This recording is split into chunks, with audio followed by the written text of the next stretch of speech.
Okay, so I want to begin with something that I think every single person in this room can relate to. If you don't have a smartphone, then you probably can't relate. But if you have a smartphone, I'm thinking you can relate to this. And it's something that is kind of at times embarrassing, but depending on the content of what you send, could actually be horrifying. And that's when you send a message to the wrong person. When you send a text to someone who you thought was someone else, and you actually mistook their identity or mistook the name or sent it to, like, maybe you have, because we have 3 Jakes in this church, maybe you sent it to the wrong Jake, and you sent Jake 1 something that you meant to send to Jake 2, and it actually should have never gone to Jake 2 or whatever. But that moment when you realize that you sent a text message to the wrong person, again, depending on the content, could be horrifying. It could be awful. It could be a nightmare. I have a friend 6 months ago, he said he was sitting at lunch and he received this text message from someone that he knew but hadn't talked to in years.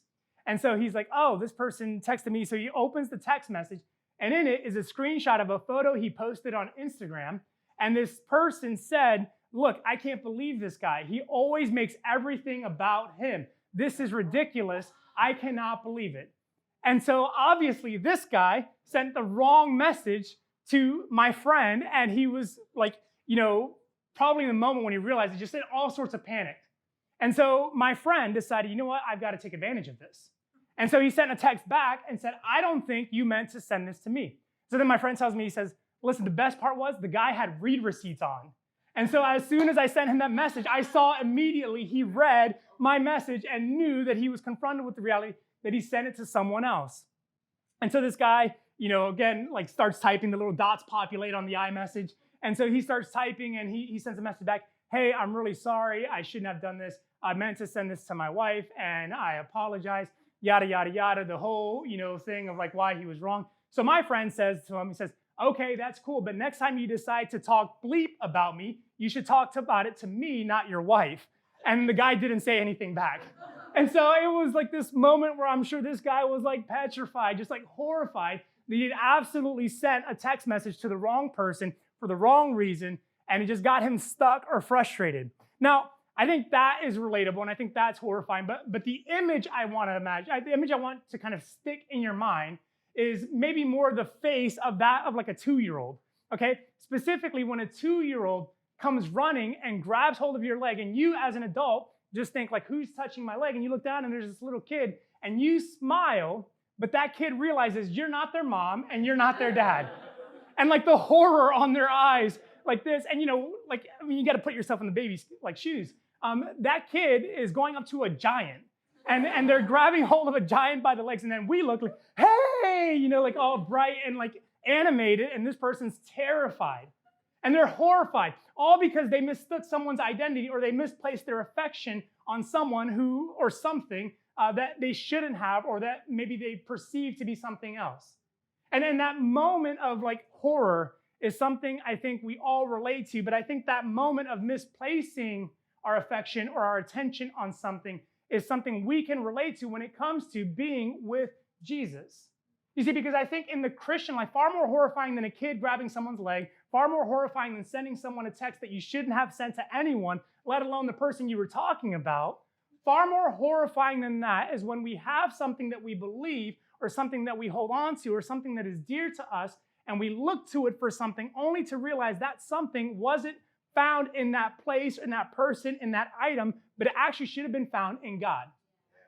And it should have been found in Jesus. And sadly, a lot of people live their lives not realizing that they have actually misplaced their affection or misplaced their attention on someone or something that isn't God, looking for something to find fulfillment, to find significance, to find some sort of satisfaction, and then only later discover that that thing they were looking for can only be found in Jesus.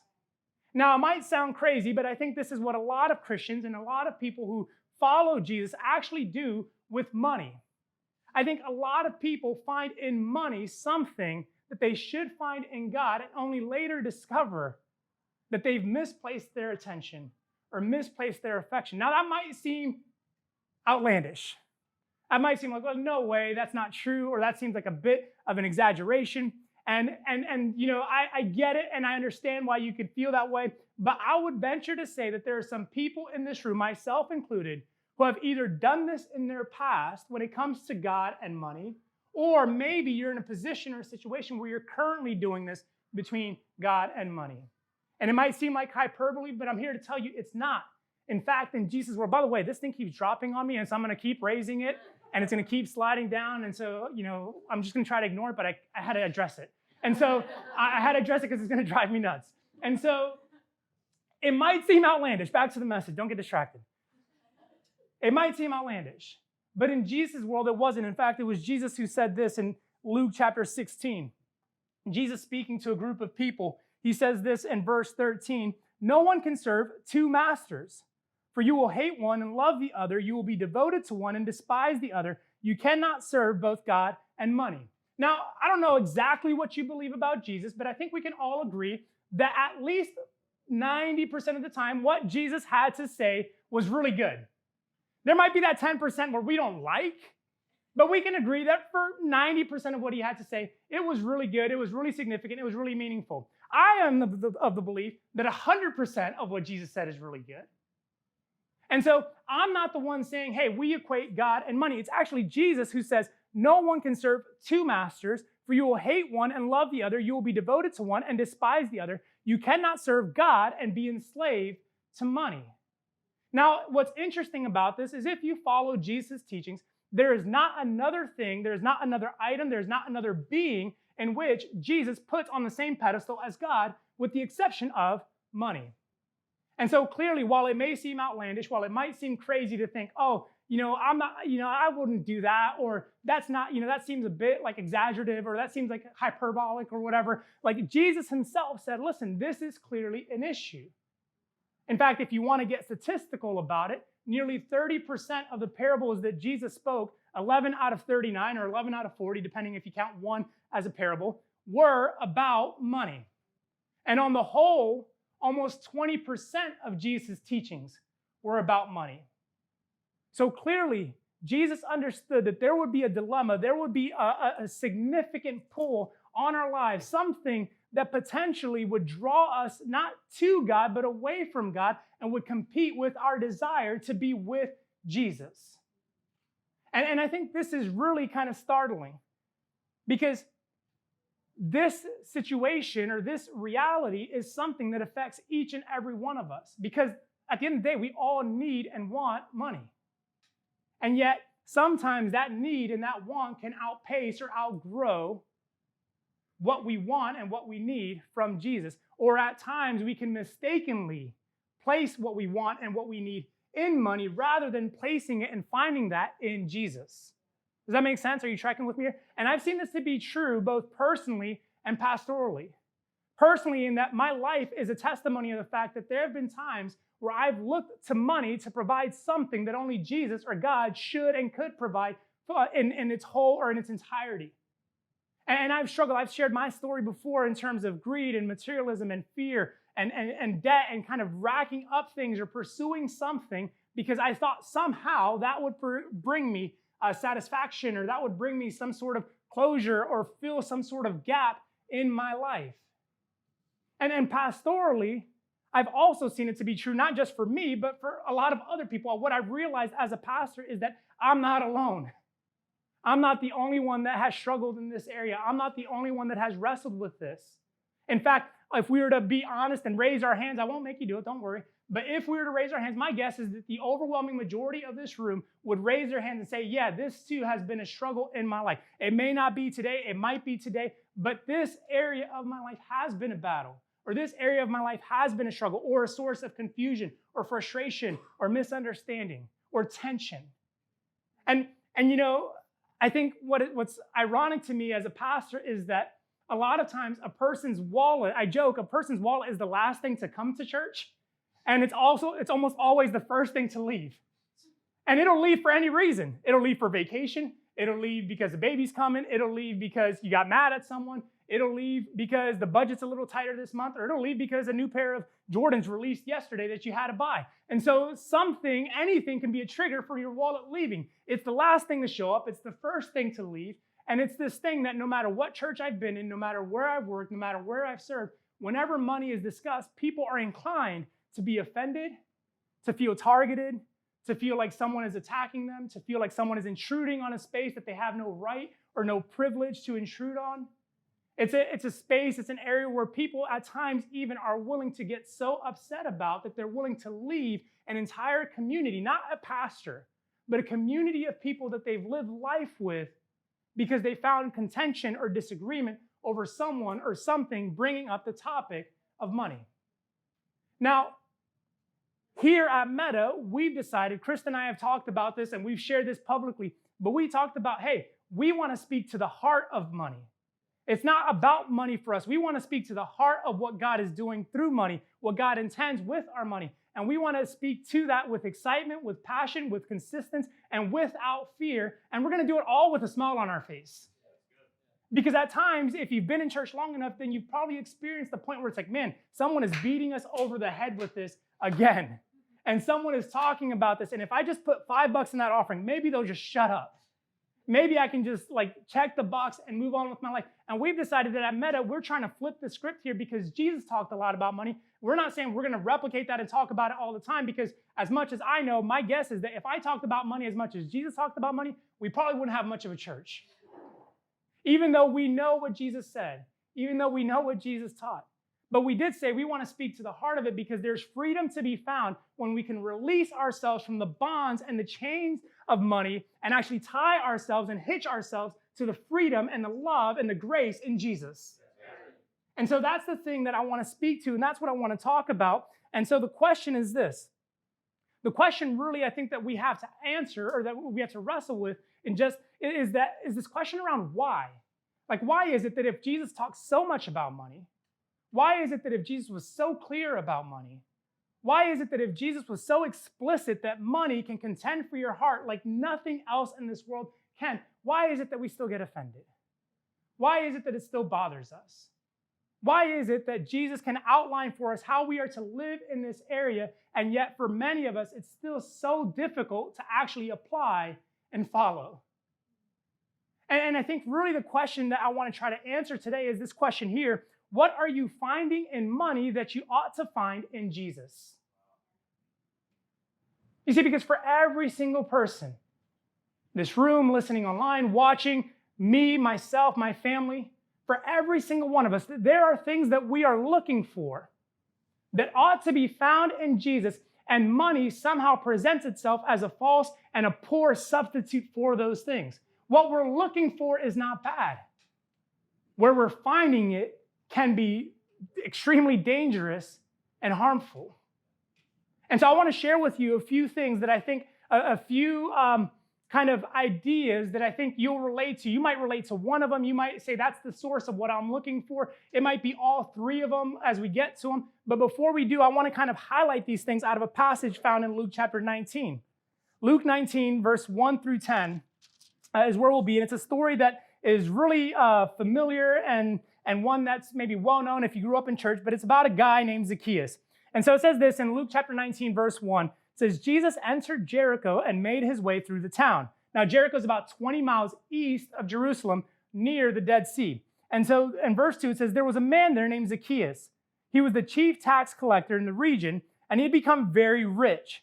Now, he tried to get a look at Jesus, but he was too short to see over the crowd. Where are my short people at? All right, there's a few of you. Okay, no shame in that. That's all right. Listen, let me pause for just a second because we're in this series called With You, and I want you to know that whenever you're trying to get to Jesus, whenever you're trying to be with Jesus, whether it's your height or whether it's a metaphorical thing standing in the way, something will always try to stand in the way of you getting to and being with Jesus.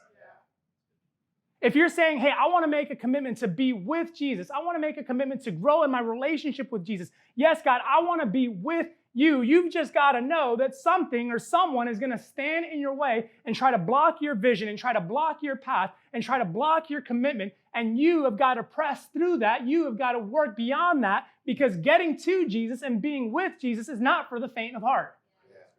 It's going to take some work.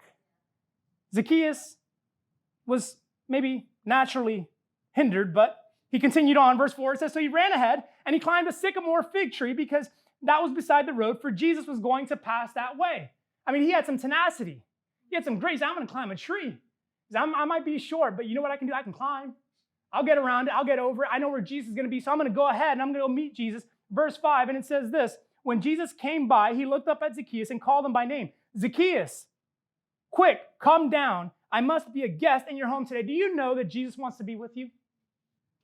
Do you know that no matter where you've been, no matter what you've overcome, no matter what's been set up against you, that Jesus wants to be with you? He wants to be a guest in your home today. He wants to be a guest in your heart today. He's looking for you and he's calling you out among the crowd. You might feel forgotten. You might feel overlooked. You might feel insignificant. You might feel like you've got nothing to offer. And Jesus is speaking through the crowd and calling out your name and saying, hey, I want to be with you.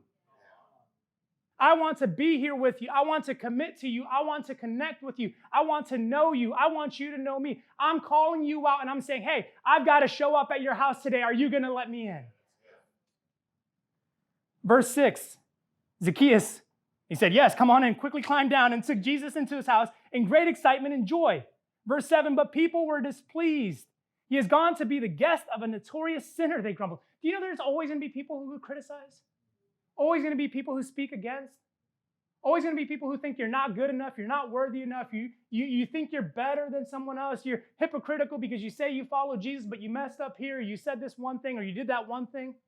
There's always going to be a naysayer or a group of naysayers in your pursuit of being with Jesus. But Zacchaeus didn't let it stop him. Zacchaeus said, come on in with the rest of us sinners. Come on in with my lot. Come on in with my boys. Come on in with my family. Come on in and be here, Jesus, because if you're saying you want to be with me, I don't care who is against it. I don't care what stands in the way. I'm going to open the doors and say, come on in and be here. Verse 8, meanwhile, Zacchaeus stood before the Lord and said, stood before the Lord and said, I will give half my wealth to the poor, Lord, and if I have cheated people on their taxes, I will give them back 4 times as much. Man, I wish the U.S. government worked like that. I wish. It's tax season right now. I'm feeling that. I'm praying, Lord, someone down the line, hook me up with 4 times as much as you've taken from me. Verse 9. You can still pray, right? Jesus responded, salvation has come to this home today, for this man has shown himself to be a true son of Abraham. Now let me just pause again, because again, the crowd called him a sinner. They said he's gone to be in the house of a notorious sinner, but Jesus called him a son. Think about that for a moment. What labels, what names, what adjectives have been assigned to you? Who has called you something that has stuck with you, maybe from childhood? And Jesus today just wants to whisper and say, listen, you're my son. You're my daughter. I don't care what they've called you. People can give you a name. I'm giving you an identity. Verse 10, for the Son of Man came to seek and save those who are lost. You see, Jesus, of course, speaks of salvation, and Jesus, of course, is speaking about the fact that, yes, I came to seek and save those or that which is lost, and I came to bring them life. I came to bring them hope. I came to bring them clarity. I came to discover what was once lost or written off by everyone else. And yes, that is true in the context of salvation, but I think this morning my prayer has been, Jesus, will you come into this space today and bring clarity to what was lost in your intent for money? Will you bring purpose to what was lost with this idea of money? Will you bring understanding and grace and freedom to those of us who have been stuck or felt in bondage or felt enchained or enslaved to this thing that actually has been given to us to gift us and enable us to do what you called us to do in the first place?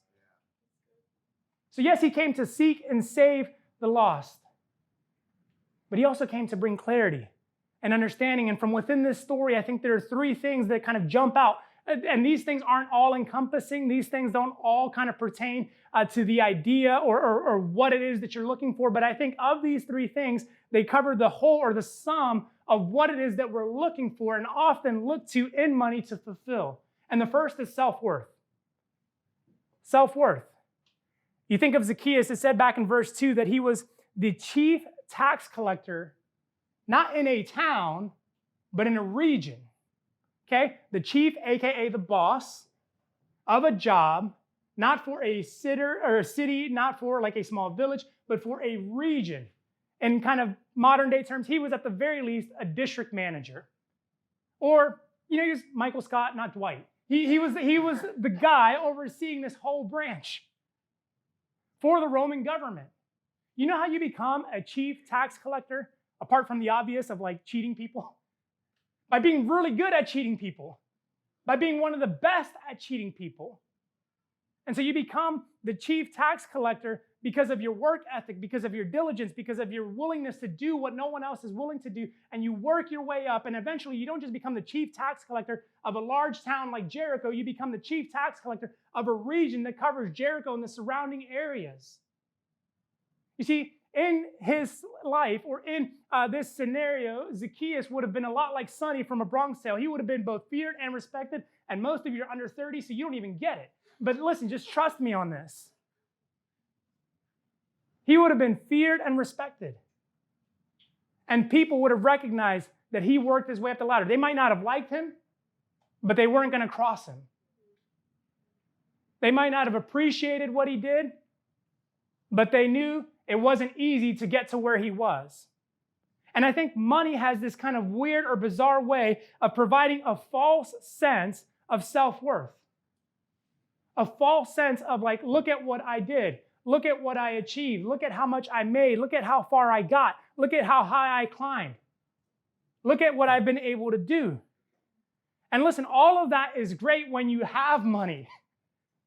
But if you're finding your self-worth in money, the problem is when you don't have it, then you won't have self-worth to go with it. And so you look at this idea or you look at this thing and you say, well, maybe if I get enough, or if I earn this certain amount, or if I achieve this kind of status, then that will have meant I made it. I arrived. I'm here. Look at what I've done. And yet, the ironic thing of this is that Jesus already said you are worthy. Jesus already said you are enough. Because the problem with placing our self-worth in money is that there's always going to be someone somewhere, so long as Bezos and Amazon are running the world, there's always going to be someone who has way more money and hence far more worth or a sense of self-worth than we do or than you do. Yet, Jesus said, you are already worth it. You know, the value of something is determined by what someone is willing to pay for it, right? The reason you can go to Starbucks and get or the reason Starbucks will sell you, I should say, a grande flat white for $5.77 is because that's what you'll pay for it. So it's worth it because that's what you're willing to pay. And so in God's eyes, nothing was greater, there was no greater sacrifice than offering his son, yet his son replaced you on that cross and said, you are worth it. This is how highly I think of you. It wasn't tied to a bank account. It wasn't tied to an earnings statement. It wasn't tied to a W-2. It wasn't tied to any of that. It was tied in the fact that he paid for you with his own son and said, you are already worth it. So why are you looking to something else when I've already declared, when I've already demonstrated, when I've already given everything over and said, this is how highly I think of you. This is how much worth you have. This is how much I love you. This is how much I'm willing to bestow upon you. This is the price I am willing to pay for you. You are worthy. You see, self-worth is not based on what we can do, but what's already been done for us. And so I think it's fair to question or fair to ask, if this is what you're finding or if this is what you're looking for, the question that you want to follow up with is, are you ever going to be satisfied? Are you ever going to have enough so that you can feel like you're enough? And you might think for the moment, or you might think for the time being, the answer is yes, or I want to try. But I'm here to tell you, that's a hamster running on a wheel. You'll run really hard, really fast, for a long time until you trip up, stumble, fall off, shake it off, and realize you got nowhere. And the reason you got nowhere is because someone greater than you already declared you worthy. Not just self-worth, but maybe you're tied into security. Security. I love the description that Luke offers of Zacchaeus, and he says that Zacchaeus was very rich. Like, how rich do you have to be called very rich, right? Like, rich is rich. But when someone says you're very rich, like that's a pretty big number. That's a pretty high lot. That's kind of a significant thing. And yet in that, I think maybe more than anything else, one of the things that money can do, or one of the things that money can provide, is a sense of security.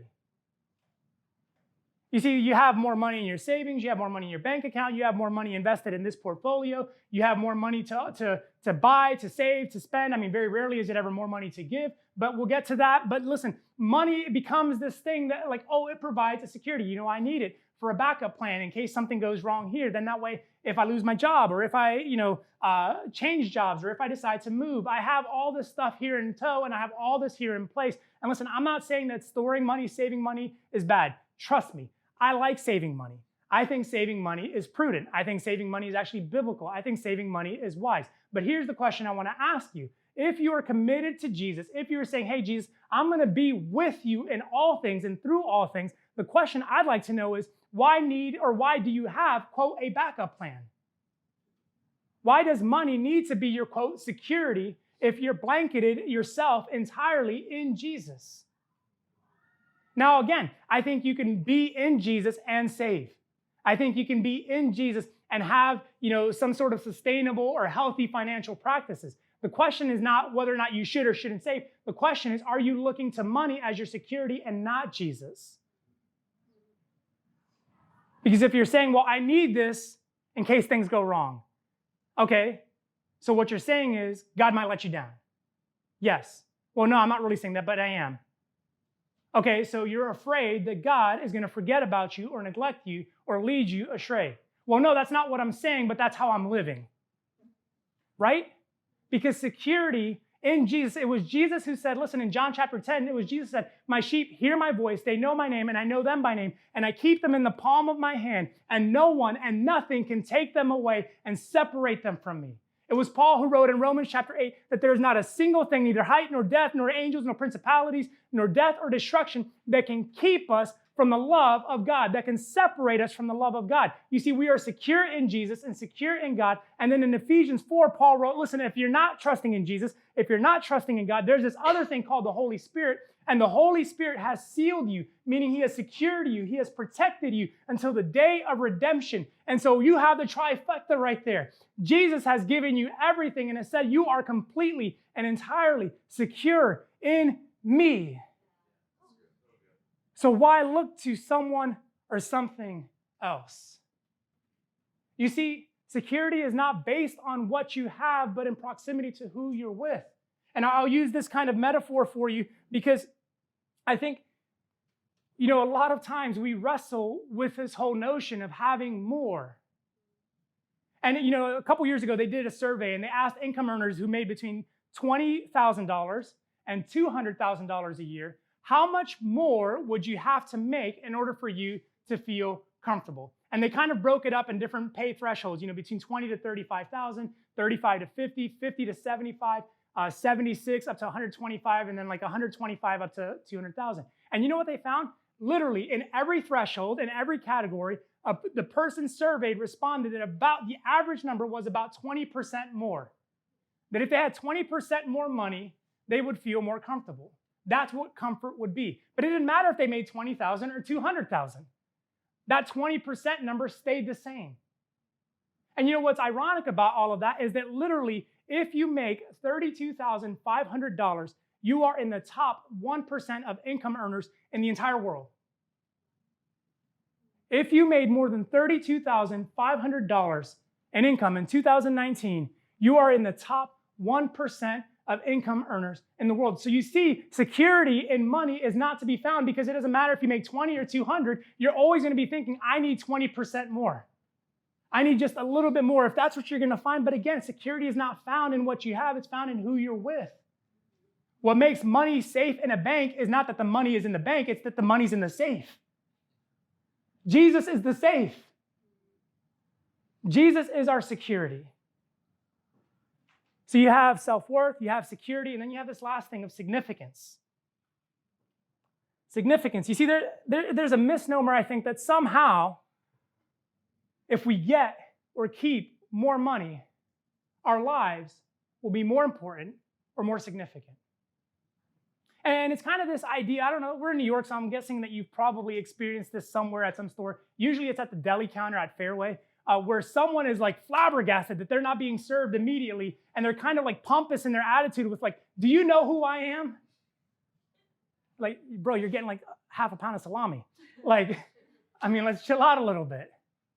But this attitude of like, do you know who I am? And what that speaks to is this question or this issue of significance. I think I'm important, but you don't. And oftentimes what you find is that money can kind of be a really poor substitute for this. And yet, money does not equal significance. Zacchaeus was famous for two things. He was famous because he was short, and because of his shortness, he had to climb a tree. And he was famous because he gave all his money away. He said, I'll give half of my wealth to the poor. And then if I've cheated anyone, I'll give them 4 times as much. Now, I'm not like a statistics major, but when I do basic math, giving away half and then paying out 4 times as much as you've taken would leave you pretty broke. You see, his significance was not that he kept his money. His significance was found because he gave it away, because he offered it up. You know, I think of, there's an incredible documentary on Netflix, a 3-part series that's entirely worth watching on Bill Gates. And if you don't know, Bill and his wife Melinda have started this kind of campaign called the Giving Pledge, where they're asking, it started off with just billionaires, and it's gone beyond billionaires now to just extremely wealthy people who are committed to making this pledge that they, either by the time they pass or when they pass, that over half of their wealth will be given to charitable organizations and institutions all across the world to make the world a better place for the rest of us. And Bill and Melinda Gates, if you don't know, are the second wealthiest people on the planet with an estimated worth of close to 110 or 112 billion dollars. So they have committed and have pledged that when they pass, that over $55 billion will be given away. And it's not just them, but literally dozens and scores of other billionaires have signed up, and now it's gone beyond billionaires, and people are committing to give over half of their wealth away. You know why? Because they realize significance is not found in what you keep, it's found in what you give. Bill and Melinda Gates aren't sitting around saying, well, we've got to keep every penny we've got. We've got to hold on to this because this is how my name is going to last. This is the legacy I'm going to have. This is how people are going to remember me 100 years from now. No, they realize my legacy, my significance, my impact is tied into what I'm willing to freely give away. Now, you might say, well, if I had $100 billion, I'd give it away too. Well, 1, sign me up at the top of your list. And 2, you don't learn to give away at $100 billion if you didn't learn to give away at $100. Yeah. You don't get to the freedom at that point if you've not learned to be charitable and generous before you get to that point. Because more money doesn't make you more generous. As we've learned and discussed, more money is a temptation to actually become more selfish. And see, that's exactly what happened in my life. In 2013, I moved to the city. At the time, I was making more money than I'd ever made in my life. And I got caught up in materialism. I got caught up in greed. I got caught up in fear. I became kind of this. I was looking for these answers in something that wasn't really going to provide it or suffice it. And I've shared, plenty of times how that whole kind of tower just came crumbling down. And God took me on this journey starting in 2014, the end of 2014, into 2015 toward generosity and commitment and choosing to say, you know what, Ricky, all of this is just a vehicle to do and to become who I've called you to become and to do what I've called you to do. And so you've got to release it. It's not coming from you. You're not self-worth. You're self-made. That's not you. This is from me. Your security, you just lost it all. And so you've got none of it. Where are you going to find security next? And your significance, if you live like this, you're going to squander it all and have nothing of meaning or legacy that goes beyond your lifetime. And so in 2015, God took us on this journey. And he took us on this journey of generosity and sacrifice and living. And listen, I wrestled and I prayed all week long about whether or not I should say this or whether or not I should do this. But I felt like I wanted to illustrate this because I think it's important to know that when I speak, I'm not just speaking about something off in the distance. I'm not speaking to ask you to give something so that I can cash in on it. Because as all of you or many of you know, I work outside of the church. I provide, my family, we provide, and God has provided for us outside of what's happening here at Meta Church. But in 2019, just a short 5 years after this journey began, we were able to give as a family over 30% of our income to the church and to other organizations and to other entities outside of ourselves. And the reason why, I don't say that to say like, well, look at me, pat myself on the back. The reason I say is because as God continued to bless us, we realized we had way more than we needed, and it made more sense to give. We were able to save, we were able to plan, we were able to do those things, but we were able to give at a level that we've never given. But we didn't start at that number. 5 years ago, we were 30 grand in the hole. And so we didn't have, 30% of, discretionary income to just offer up elsewhere. But as we started making this commitment and realizing that our significance wasn't going to be found in what we had, but in what we gave, it changed how we live in every area of our lives. And as we've continued to be faithful, I'm 100% convinced that God has continued to provide increase because we've been more willing and more accepting of the fact that this isn't for us, this is for others. And my hope and my prayer is that as a family, we can continue to commit. I don't know what the bar is going to be for this year. I don't know what level we'll be able to give to. But I know that we're committed to saying, God, our security, our self-worth, our significance is all and entirely wrapped up in you. And because it's wrapped up in you, we are free to do whatever you ask us to do in this area. And so the question I want to come back to is the question I started with. What are you finding in money that you ought to find in Jesus? Now, for the record, I want to say this because I think it's important to distinguish between the two. There is a difference between giving to God and giving in the name of God. And I think a lot of times we confuse the two. I think people are willing to say, well, I give to this, this, this, and this. But my question is, if you're willing to give, quote, in the name of God, but you're not giving to God, then which God are you actually giving to? Which God are you honoring in that? And so Zacchaeus said, God, I'm giving myself to you. You have all that I am. You have all that I have. And so I'll give half of my wealth back to the poor. I'll give 4 times as much. But what he was suggesting and what he was indicating was that, God, I trust that by giving myself entirely to you, by giving all of my money to you, it's all yours. You're going to replenish it and you're going to provide for me to cover up the difference of the hole that I'm about to be in. And that's all giving is saying, God, I trust you with all of it. And because I've trusted you with all of it first, I'll be free to give it elsewhere. But if you're looking for money to fulfill or satisfy something that only Jesus is intended to satisfy, you'll find yourself struggling every step of the way. And the thing that I'll leave you with, the thing that I'll close with this morning, is a really simple equation. And it's really obvious, but you just need to know that being with Jesus is greater than being with money. Money is temporal. Money is free-flowing. It comes, it goes. Sometimes there's a lot, sometimes there's not enough. But Jesus is permanent, and Jesus is eternal. Jesus doesn't change. Jesus doesn't go. He doesn't walk away. He doesn't leave. He doesn't forget. He stands with you. Just like he called out to Zacchaeus, Zacchaeus, I must come to your house today. And so we've got to decide, are we willing to open the doors and say, Jesus, come in and have all of it?